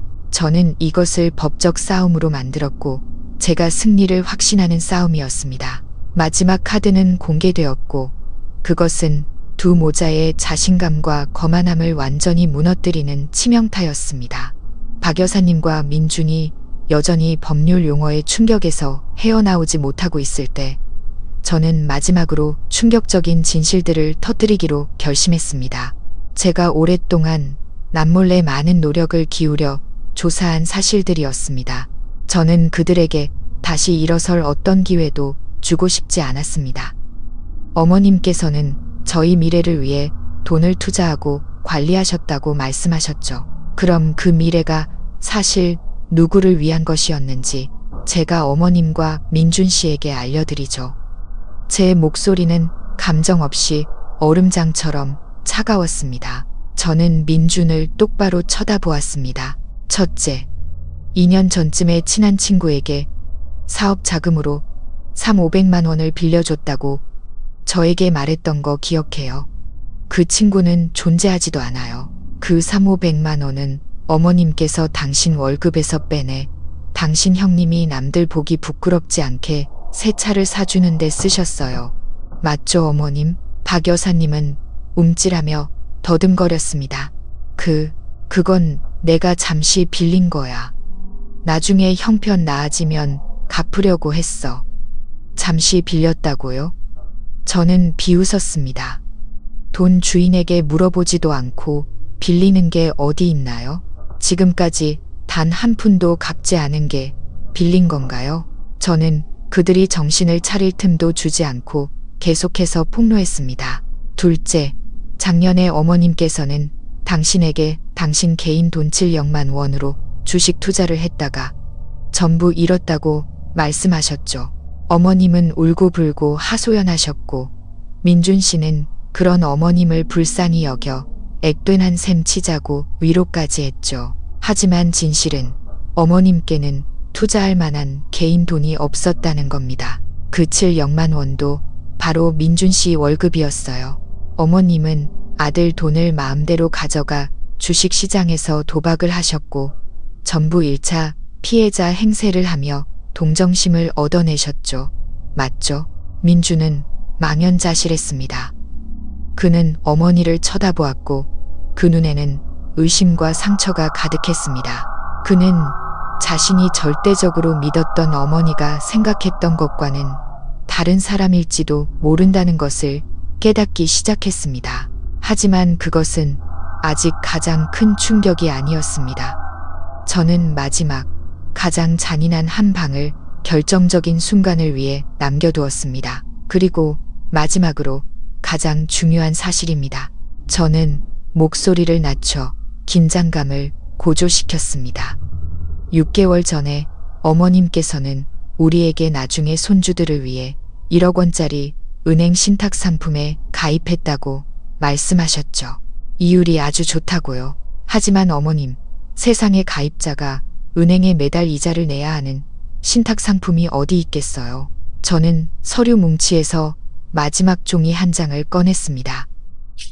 그것은 소비자 대출 계약서였습니다. 진실은 어떤 신탁 상품도 없었다는 겁니다. 이건 신한은행에서 체결된 1억 원짜리 소비자 대출 계약서이고 앞으로 10년간 원금과 이자를 모두 갚아야 할 책임자는 다름 아닌 제 남편 김민준 씨입니다. 저는 계약서를 테이블 위에 던졌습니다. 이 1억 원으로 뭘 하셨는지 어머님께서 직접 말씀하시겠어요? 아니면 제가 대신 말해드릴까요? 어머님은 그 돈 전부를 당신 형님네 3층 집을 허물고 새로 짓는 데 쓰셨어요. 큰아들 새 장가 보내려고요. 어머님은 당신 친아들을 본인도 모르는 사이에 빚쟁이로 만드신 겁니다. 쿵 큰 소리가 울렸습니다. 민준이 의자를 뒤로 넘어뜨리며 벌떡 일어선 것입니다.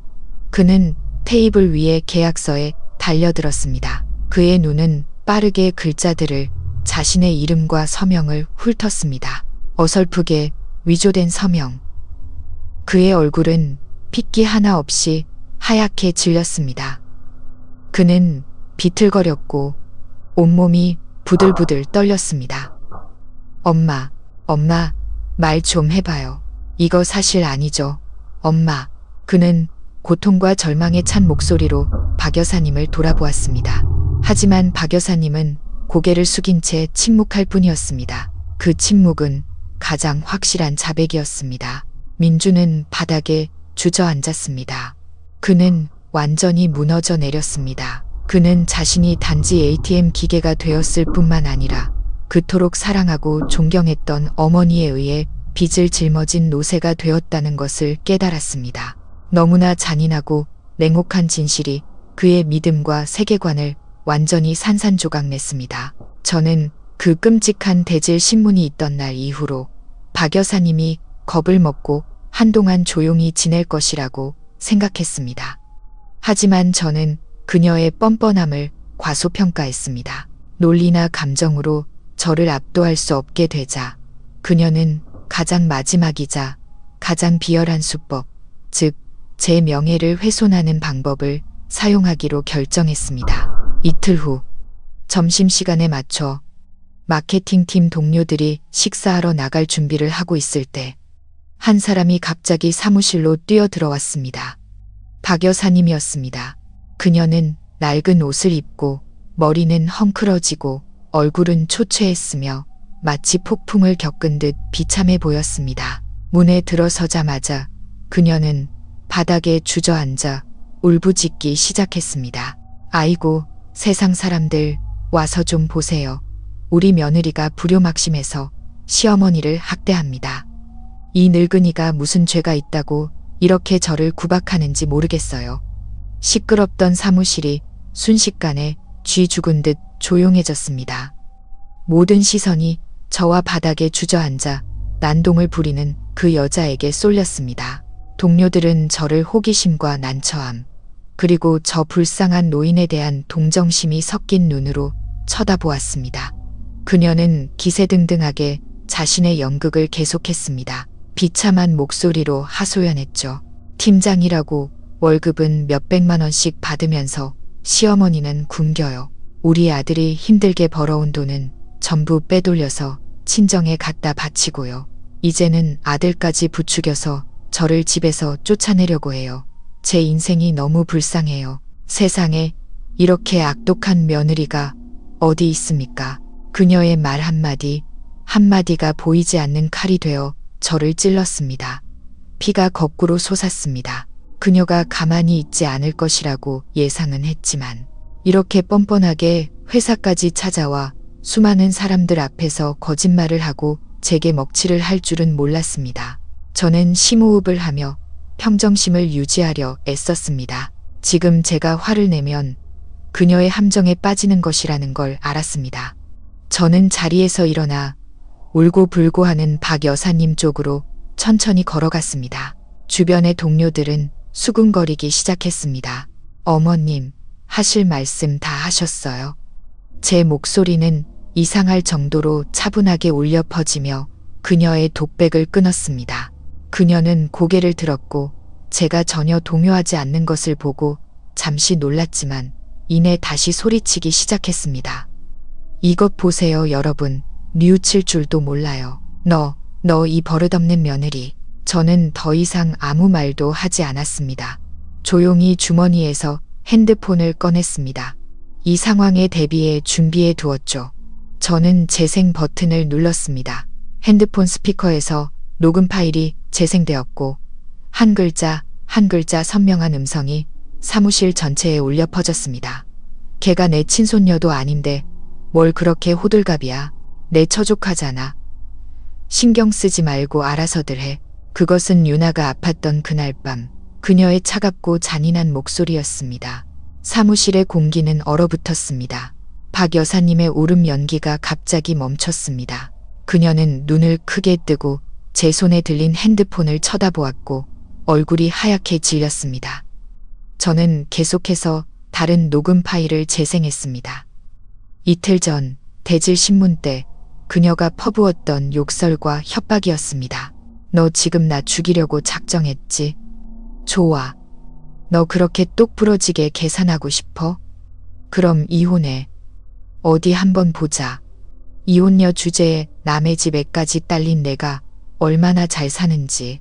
이쯤 되자 모든 것이 명백해졌습니다. 박 여사님을 향했던 동료들의 동정 어린 시선은 이제 경멸과 분노로 바뀌었습니다. 그들은 그녀를 마치 무대 위에서 정체가 탈로 난 삼류 연극 배우를 보듯 쳐다보았습니다. 수군거리는 소리가 다시 일었지만 이번에는 그녀를 향한 것이었습니다. 세상에 어떻게 저런 시어머니가 다 있지? 정말 믿을 수 없어. 겉으로는 불쌍해 보이는데 속은 정말 악독하네. 서연 씨 정말 힘들었겠다. 박 여사님은 창피함에 얼굴이 잘 익은 토마토처럼 새빨개졌습니다. 그녀는 황급히 일어나 도망치려 했지만 제가 다가가 길을 막았습니다. 어머님, 어디 가세요? 저는 그녀의 눈을 똑바로 쳐다보며 얼음장처럼 차가운 목소리로 말했습니다. 여기까지 오셔서 소란 피우고 사람들 앞에서 제 명예를 훼손하셨어요. 이 행위가 명예훼손죄와 업무방해죄에 해당할 수 있다는 거 아세요? 제가 전화 한 통만 하면 바로 경찰이 와서 어머님을 조사할 겁니다. 제 경고는 그녀의 기세를 완전히 꺾어버리는 마지막 찬물과 같았습니다. 그녀의 눈에는 두려움이 역력했습니다.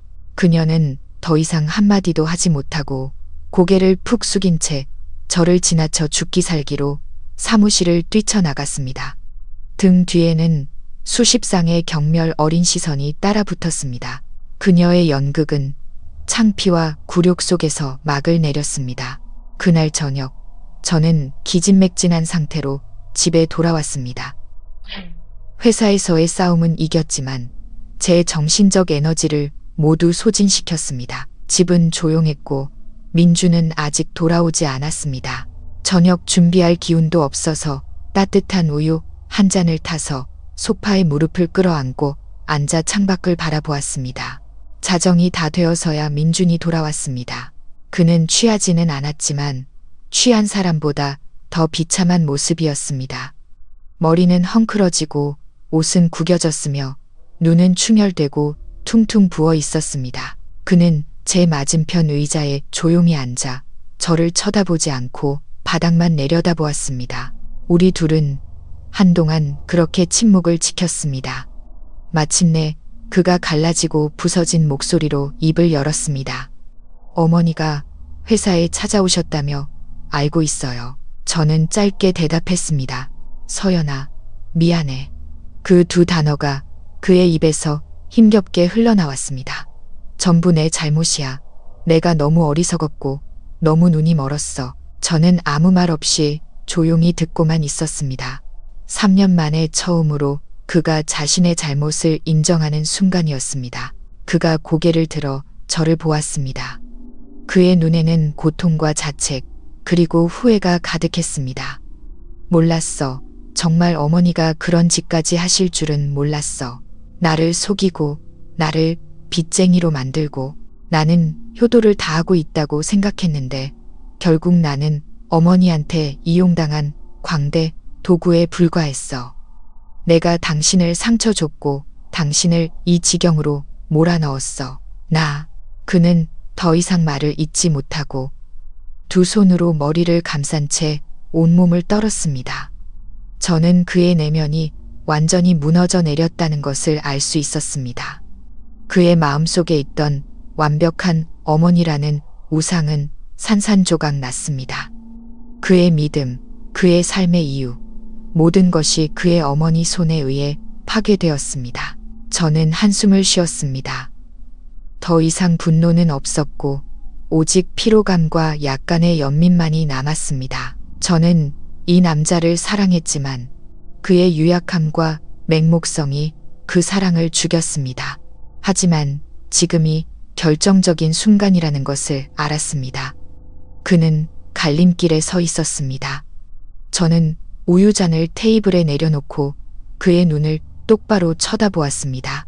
민준 씨, 지금은 사과할 때가 아니에요. 사과는 상처를 지울 수도 없고 그 1억 원의 빚을 갚을 수도 없어요. 문제는 지금 당신이 어떤 길을 선택하느냐는 거예요. 저는 그가 피할 수 없도록 명확하고 또박또박 말했습니다. 첫째, 계속해서 어머니의 거짓말과 통제 속에서 살면서 착한 아들로 남아 형의 빚을 갚고 우리 결혼을 끝내는 길. 저는 이혼 소송을 제기할 거고 우리는 법원에서 모든 것을 해결하게 될 거예요. 둘째, 저는 잠시 말을 멈추고 강조했습니다. 진정한 남자, 책임감 있는 남편이 되는 길.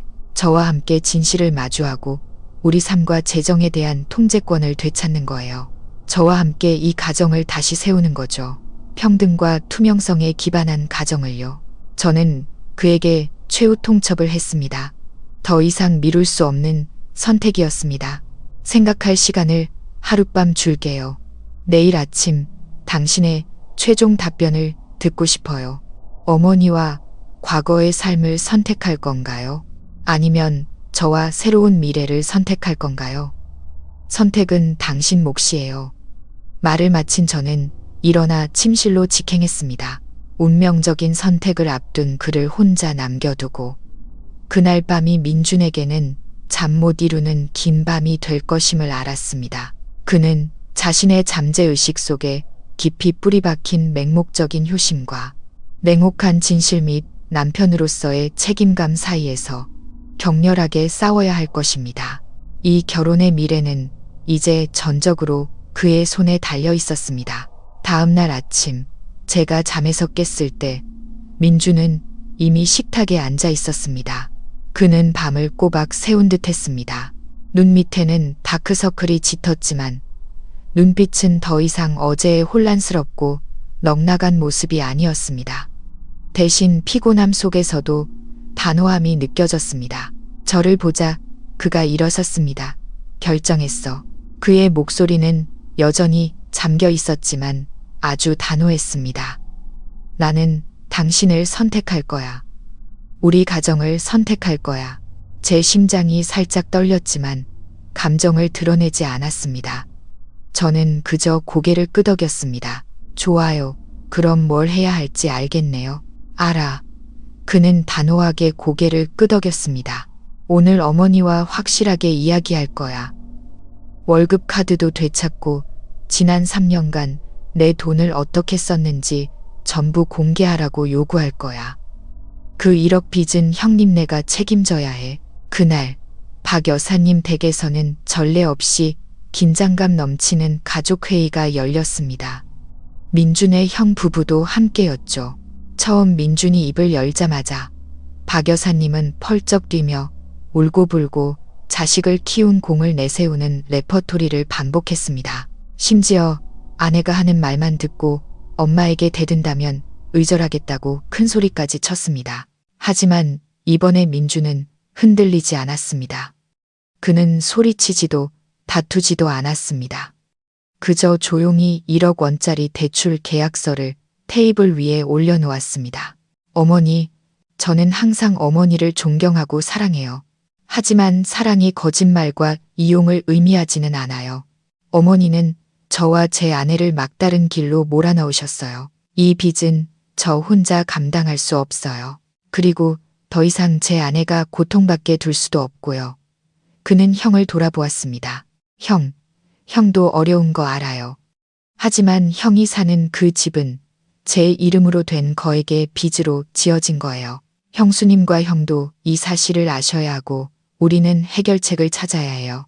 민준의 단호함과 논리 정연한 태도, 그리고 반박할 수 없는 증거 앞에서 그들은 마침내 물러서야 했습니다.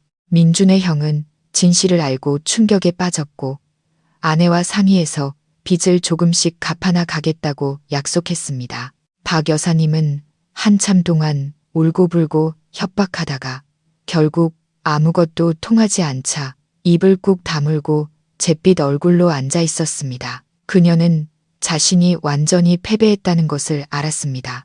회의가 끝난 후 저는 제가 미리 작성해둔 부부 공동재산관리 합의서라는 문서를 내놓았습니다.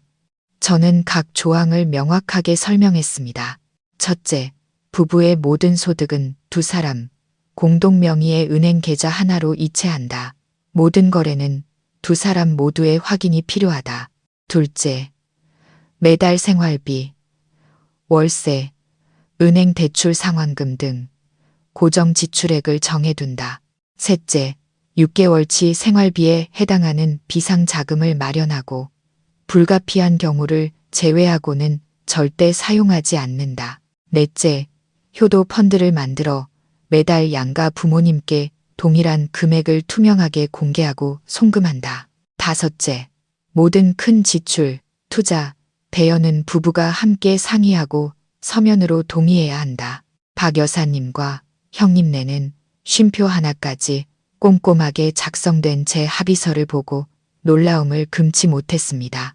그들은 제가 복수하려는 것이 아니라 공정하고 건강한 새로운 질서를 세우려 한다는 것을 깨달았습니다. 저는 합의서와 펜을 민준에게 건넸습니다. 자세히 읽어보고 동의하면 서명해요. 당신이 서명하는 순간부터 우리는 처음부터 다시 시작하는 거예요. 과거의 일은 있겠지만 이 원칙들은 절대 깨지지 않을 거예요. 민준은 펜을 잡았고 그의 손은 약간 떨렸습니다. 그는 저를 보았고 그 눈에는 후회와 감사가 가득했습니다. 서연아, 미안해. 그리고 나에게 기회를 줘서 고마워. 그는 망설임 없이 합의서에 자신의 이름을 서명했습니다. 그날 박 여사님은 마지못해 민준에게 월급 카드를 돌려주고 남은 저축액 전부를 새로 만든 공동 계좌로 이체해야 했습니다. 핸드폰 화면에 찍히는 숫자를 보며 저는 돈 때문에 기쁜 것이 아니었습니다. 끝없는 안도감을 느꼈습니다. 마침내 3년 만에 저는 제 것을 되찾았습니다. 단순히 돈이 아니라 제 결혼 생활에서의 존중과 평등, 그리고 자율권을 말입니다. 합의서에 서명하는 것과 권력을 쥐는데 익숙했던 박 여사님 같은 분이 그것을 진심으로 받아들이는 것은 전혀 다른 문제였습니다. 새로운 질서가 세워진 첫 며칠 동안 분위기는 여전히 매우 긴장되었습니다.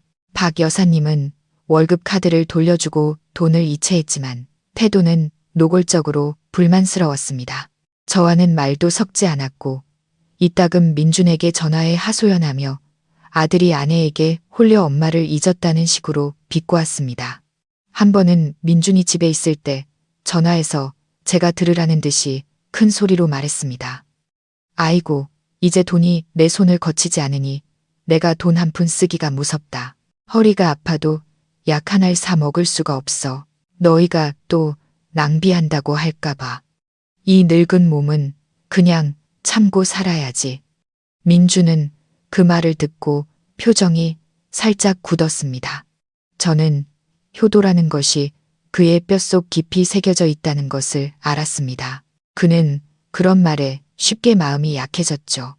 하지만 이번에는 그가 무언가 말하기 전에 제가 부드럽게 그의 손에서 핸드폰을 가져왔습니다. 여보세요. 어머님, 저 서연이에요. 저는 차분하게 말했습니다. 허리가 아프시다고요? 그럼 이번 주말에 저희가 어머님 모시고 삼성병원 가서 종합 검진받게 해드릴게요. 제가 아는 분이 있어서 가장 좋은 의사 선생님으로 예약해드릴 수 있어요. 비용은 저희가 다 부담할게요. 수화기 저편이 조용해졌습니다. 박 여사님은 제가 이렇게 나올 줄은 몰랐을 겁니다. 저는 계속해서 말했습니다. 어머님, 저희 부부 재정 합의서에는 효도 펀드라는 항목이 있어요. 매달 양가 부모님 통장으로 똑같은 금액을 자동으로 이체해서 두 분이 생활비나 약값으로 쓰시도록 할 거예요. 큰 돈은 아니지만 저희 마음이에요. 저희는 양가 부모님 모두 공평하게 보살핌을 받으셨으면 좋겠어요. 이 합의서는 누구를 공격하려는 게 아니라 우리 가족이 더 튼튼해지고 저희가 부모님을 더 당당하고 투명하게 모실 수 있도록 하기 위한 거예요. 저는 건조한 논리나 대립적인 태도를 사용하지 않았습니다. 부드러움, 현실적인 관심, 그리고 공정함으로 그녀와 대화했습니다. 저는 그녀가 자식의 관심을 잃은 것이 아니라 오히려 존중과 정기적인 용돈을 받게 되었으며 그것이 사돈댁과 다르지 않다는 것을 보여주었습니다. 그 전화 통화 이후 박 여사님의 태도가 점차 변하는 것을 느꼈습니다. 그녀는 더 이상 전화해서 하소연하지 않았습니다. 주말에 우리가 찾아갔을 때 그녀의 얼굴은 더 이상 무겁지 않았습니다. 심지어 제게 먼저 일은 어떤지 묻고 건강을 챙기라고 말해주기도 했습니다. 여전히 약간의 어색함은 있었지만 저와 그녀 사이의 얼음벽이 녹기 시작한 것은 분명했습니다. 그녀는 제가 원하는 것이 그녀의 아들을 빼앗는 것이 아니라 모든 구성원이 존중받고 책임감을 갖는 진정한 가정을 만드는 것이라는 사실을 이해하기 시작했습니다. 아들과 며느리의 단호하지만 합리적인 태도 앞에서 그녀는 마침내 받아들이는 법을 배웠습니다. 우리 가족의 전쟁의 불씨는 오랫동안 은밀히 타오르다 격렬하게 폭발한 끝에 마침내 꺼졌습니다. 시간은 눈 깜짝할 사이에 흘렀습니다. 그 폭풍 같은 날로부터 1년 후 우리의 삶은 기적처럼 변해 있었습니다. 민주는 마치 다른 사람이 된 것 같았습니다. 그는 더 이상 엄마 말만 듣고 개인만 하던 철부지 도련님이 아니었습니다. 요리, 설거지부터 청소까지 집안일을 저와 함께 나누어 했습니다.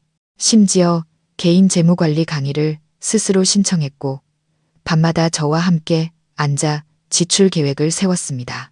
그는 유나와 더 많은 시간을 보냈고 참을성 있게 숙제를 가르쳐주고 잠들기 전에는 동화책을 읽어주었습니다. 거구의 남자가 부엌에서 분주하게 움직이거나 작은 조카의 머리를 부드럽게 빗겨주는 모습을 보며 저는 제가 한때 사랑했던 남편을 되찾았다는 것을 알았습니다. 시어머니와의 관계도 눈에 띄게 개선되었습니다. 매달 정기적으로 이체되는 효도 펀드는 그녀에게 안정감과 존중받는 느낌을 주었습니다. 그녀는 더 이상 우리 돈 문제에 간섭하지 않았습니다. 가끔은 직접 맛있는 음식을 만들어 우리 부부를 부르기도 했습니다. 그녀는 유나를 이전보다 더 다정하게 대하기 시작했고 예쁜 옷이나 우유 한 상자를 사주기도 했습니다. 그녀는 감정이 돈과 통제가 아닌 진심 위에서 세워질 때 비로소 진정으로 견고해진다는 것을 깨달았습니다. 우리 부부의 공동 계좌는 합리적인 지출 계획과 한마음 한뜻으로 노력한 덕분에 2배로 불어났습니다. 우리는 그 1억 원의 빚 중 상당 부분을 갚았습니다. 우리는 편하게 다닐 수 있도록 차를 한 대 샀고 주말마다 온 가족이 함께 시골에 가거나 소풍을 갔습니다. 제 경력에도 새로운 발전이 있었습니다. 저는 마케팅 부장으로 승진했습니다.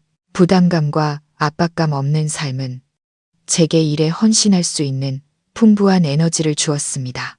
오늘은 우리의 결혼 5주년 기념일이었습니다.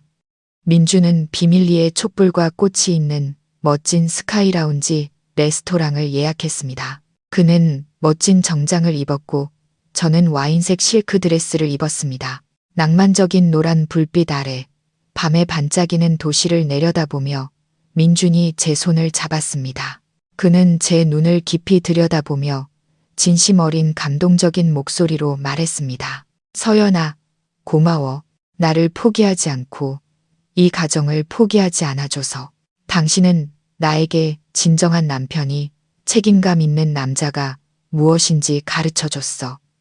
결혼 초 3년 동안 내가 당신에게 너무 많은 빚을 졌어.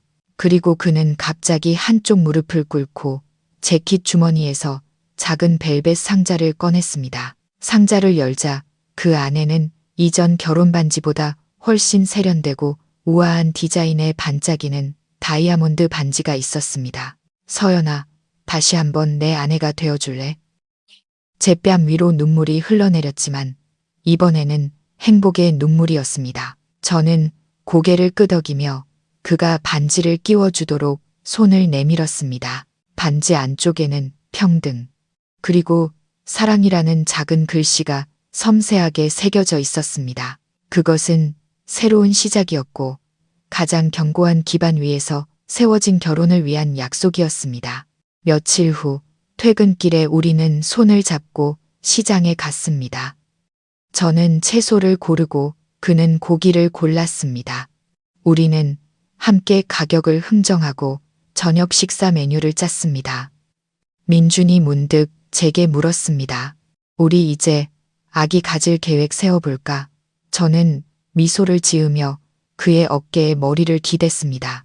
네, 같이 계획 세워요. 그날 오후의 하늘은 이상할 정도로 맑고 평화로웠습니다. 저는 제 인생의 가장 큰 폭풍이 지나갔다는 것을 알았습니다. 이제부터는 자신감과 만족감, 그리고 사랑으로 가득한 맑은 날들만 있을 것입니다. 우리는 함께 아름다운 삶, 우리가 진정한 주인인 미래를 만들어갈 것입니다.